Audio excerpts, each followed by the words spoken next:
un petit peu déçu parce qu'on est passé à côté de notre première mi-temps. On a vu une fois que le coach a recadré un petit peu tout ça à la mi-temps, c'était bien mieux. On a subi en 2 contre fulgurants. Bon voilà, c'est le foot, hein. Ils ont des bons éléments. On n'a pas été à la hauteur. Bon, c'est décevant parce qu'on pensait faire mieux pour cet avant-dernier match à domicile, mais voilà, c'est comme ça. Un petit manque d'agressivité? Oui, en première mi-temps, mais on a au moins 7 ou 8 titulaires qui sont ou blessés ou suspendus. Donc forcément, le milieu de terrain était complètement inédit. Il faut se mettre en place, il faut prendre ses repères, ses marques, et puis ça a pris un peu de temps.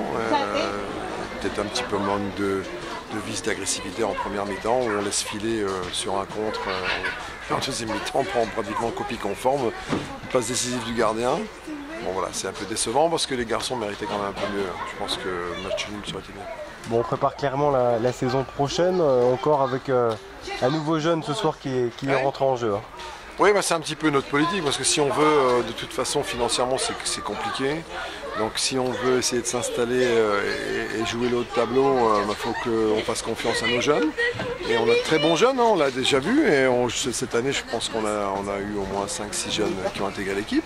Là, ce soir, on avait, je crois, au début du match, 3 jeunes en N2. C'est très bien, plus qui a repris derrière. On espère pouvoir garder une partie de cette ossature, même la majorité de cette ossature, mais ça ne dépend pas que de nous, hein, c'est les propositions qu'on va essayer de faire aux joueurs. Et puis si ça veut rigoler, au moins pour une fois, on démarrera la saison avec une équipe qui se connaît déjà un minimum. Bon, déjà Ismaël Gass vous a donné un accord pour prolonger? Oui, tout à fait, le capitaine reste, donc on espère que ça en appellera bien d'autres. Donc pour l'instant, on est en train de voir déjà nos joueurs, mais on est assez confiant. Maintenant, le football reste le football. Tant que c'est pas signé, on va attendre. Mais on est déjà en train de préparer clairement la saison prochaine. Vous avez un joueur à l'essai également? Oui, cette semaine, on avait un joueur à l'essai. Qui a joué à Saint-Nouveau-Saint-Gratien, c'est ça? Oui, c'est ça, qui vient de la région parisienne. C'est un milieu, qu'est-ce qu'il est censé apporter? Écoutez, alors là, je ne vais pas commenter là-dessus parce que je laisserai au coach le soin de juger la qualité des joueurs qu'il essaye. Ça, c'est pas... Vous êtes allé les voir pleines de soba?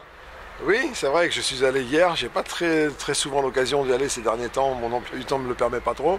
Hier, c'était possible, donc je suis allé les voir. Bon, voilà, ça n'a pas porté chance en tout cas. On parlait des jeunes, il y a Arthur Vallon qui s'est installé clairement. Il y a des places à prendre, hein, dans la mesure où Paul Léonard ne restera pas.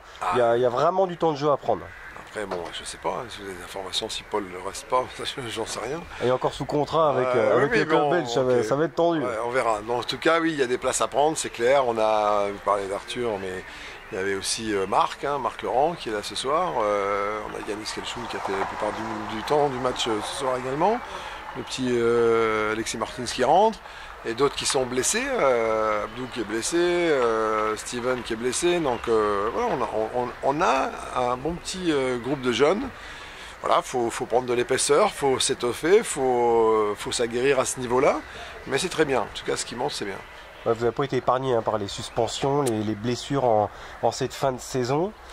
Ça joue forcément, hein, même si l'objectif c'est la 3e place. Oui, c'est vrai que ce soir, on n'avait personne de notre milieu de terrain. On avait un gros manque, je pense qu'il nous manque entre les titulaires, il nous manque 5-6 joueurs ce soir. Mais bon, comme on dit, hein, une saison c'est long, souvent on démarre la saison avec une équipe et on ne la termine pas forcément avec la même. Donc c'est pas simplement un 11 titulaire, il faut avoir une vingtaine de joueurs qui soient capables d'intégrer le 11, sinon on ne peut pas faire une saison. Pour conclure, est-ce qu'il y a un ou plusieurs joueurs qui ont émis le souhait de quitter le club ou dont vous êtes sûr de vous séparer à l'heure qu'il est, parce qu'il reste 3 journées quoi? Là je préciserai pas ça parce que c'est encore trop tôt. C'est encore trop tôt. On laisse le coach, moi je laisse le coach réfléchir, faire des propositions. Il est actuellement en cours de discussion avec certains. Moi-même je verrai avec les coachs tous les joueurs une fois la saison terminée. On leur laissera certainement un délai de réflexion, on fera des propositions. Il est fort probable que tous n'aient pas des propositions.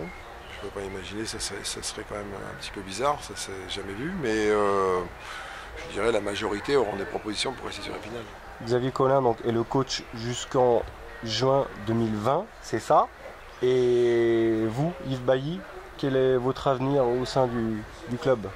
Pour l'instant, il est là, Yves Bailly, et il reste là. Est-ce que vous avez envie de rester encore longtemps? Encore longtemps, ça c'est de la sémantique. Qu'est-ce que ça veut dire longtemps? Il y a un cycle. Oui, non mais comme je disais, avec Xavier Collin, avec le coach Jamel et le staff technique, on a une ambition, le conseil d'administration également. On essaye de restructurer le club, de mettre les moyens, même si c'est relativement difficile. Bon, si ça marche, c'est bien. Si ça marche pas, un jour on laissera la place à d'autres. Hein. Il y a un gouffre avec le national quand même en termes d'infrastructure ou autre. Pas facile d'être ambitieux. Non, c'est même pas ça. Ce qui est très difficile, c'est que vous jouez en National 2. Le National 2, il y a de très très bonnes équipes en National 2. J'ai vu la qualité de certains joueurs ce soir. Quand on regarde certaines équipes comme Fleury, qui ont 3 fois notre masse salariale, qui jouent encore le maintien il n'y a pas si longtemps. Vous regardez Sainte-Geneviève, vous regardez Croix, vous regardez Créteil. L'année prochaine, ça va encore être un groupe, ça va être encore un groupe très très difficile entre Schiltigheim, Belfort, notre bête noire. Et voilà, ça va encore. Un match retour quand même. Oui, mais bon. Voilà. Le destin de Chambly fait rêver parce que oui, c'est pas non plus un club avec des moyens démesurés. Non, mais c'est ce qu'on dit. On voit Chambly, on l'a vu Chambly il y a 2 ans, ils étaient prêts à descendre. Dans le football, tout peut aller vite. Nous, on est persuadés que si on réussit à garder une ossature, que l'équipe est prête en début de saison, ça peut le faire.